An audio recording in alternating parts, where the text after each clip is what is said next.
Summary பண்ணுங்க. ஏ முதல் என் வரையிலான ஆங்கில எழுத்துக்கள் முறையே 14 முதல் 1 வரை குறிப்பிடப்படுகிறது. அதாவது ஏவை 14ன்னு எடுத்துக்கிட்டு 13, 12 அப்படின்னு ரூல்ஸில் சொல்கிறாங்க. ஆங்கில எழுத்து ஓ என்பது 0ல் குறிப்பிடப்படுகிறது. ஓவை 0ன்னு குறிப்பிட்டுக்கணுமா. மேலும் பி முதல் இசட் வரையிலான ஆங்கில எழுத்துக்கள் -1 முதல் -11 வரையிலான முழு எண்களால் குறிப்பிடப்பட்டால், ஓகேவா,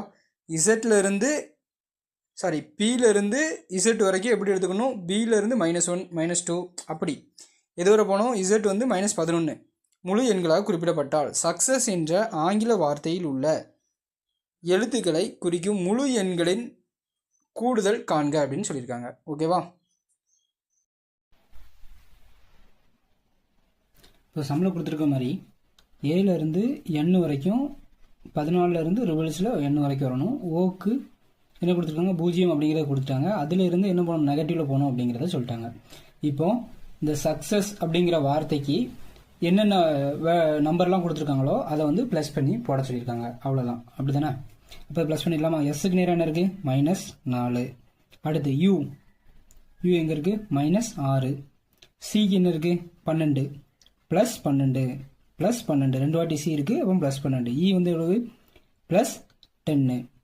அடுத்து எஸ் வந்து எத்தனை வாட்டி இருக்குது, 2 வாட்டி இருக்குது, என்ன இருக்குது, -4. அப்போ -4 -4. இப்போ இதை சால்வ் பண்ணி போட்டாலே நமக்கு வந்து ஆன்சர் கிடச்சிடும். அப்படி தானே. முதல்ல மைனஸ் எல்லாம் ப்ளஸ் பண்ணிப்போம், அடுத்து ப்ளஸ் எல்லாம் ப்ளஸ் பண்ணிப்போம். ஓகேயா. இப்போ மைனஸ் கூட்டுங்க. 4 - 6 -10 -4 -4 -8 அப்போ -18. அடுத்து ப்ளஸ் எல்லாம் ப்ளஸ் பண்ணுங்க.